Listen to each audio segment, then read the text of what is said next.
ఓహో ఎంపీ అయితే ఇంత గొప్పగా దోషేయచ్చు అనమాట.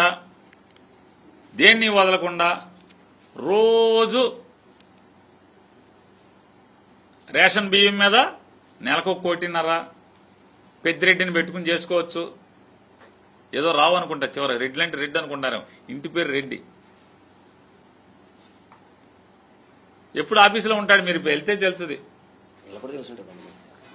అట్లాగే నిన్న ప్రెస్ మీట్ అయ్యాక ఆయన ఘనంగా చెప్తున్నాడ, అస్సలు ఈ పేరు నాని గారిని, అవినాష్ గారిని, ఎల్లంపల్లి గారిని, విష్ణు గారిని నేను ఇప్పుడు దాకా అసలు దాన్ని దృష్టి పెట్టలేదు.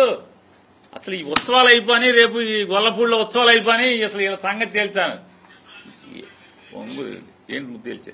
నువ్వు లెక్కెట్టుకో ముందు, లెక్కెట్టుకో ముందు ఈ పాపాలు ఇవన్నీ. బతికితే కనీసం అన్నయ్యలాగా, అన్నయ్య బతికాడు 10 ఏళ్లు,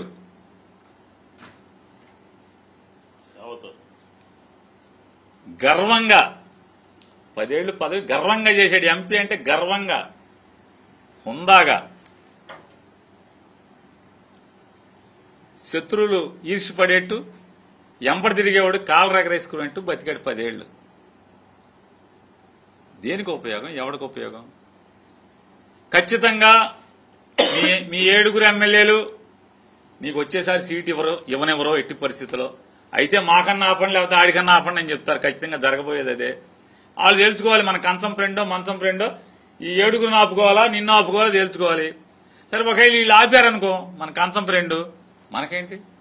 అసలు మామూలుగా లారీలు టిప్పర్లు డబ్బులు ఉన్నాయి. డల్లాస్ వెళ్ళి ట్రంప్కు పోటీ చేయొచ్చు వచ్చేసరి.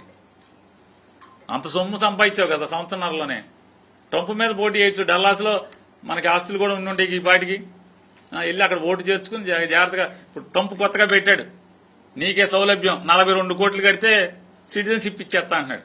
కట్టే సిటిజన్ 42 కోట్లు పెద్ద లెక్కే ఉంది మనకు ఒక వారం రోజుల సంపాదన.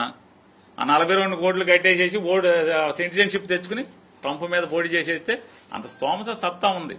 ఓటేస్తారో లేదు తర్వాత సంగతి. బతికితే కనీసం ఇప్పుడు కన్నా అన్నయ్యని చూసి పొగరుగా, హుందాగా బతికితే, తర్వాత రేపు 7 కలిసి నీకు టికెట్ ఎగ్గొట్టించినా తర్వాత అరే మాకు మంచి ఎంపీ ఉండేవాడురా అని ఒకడన్నా చెప్పుకుంటాడు.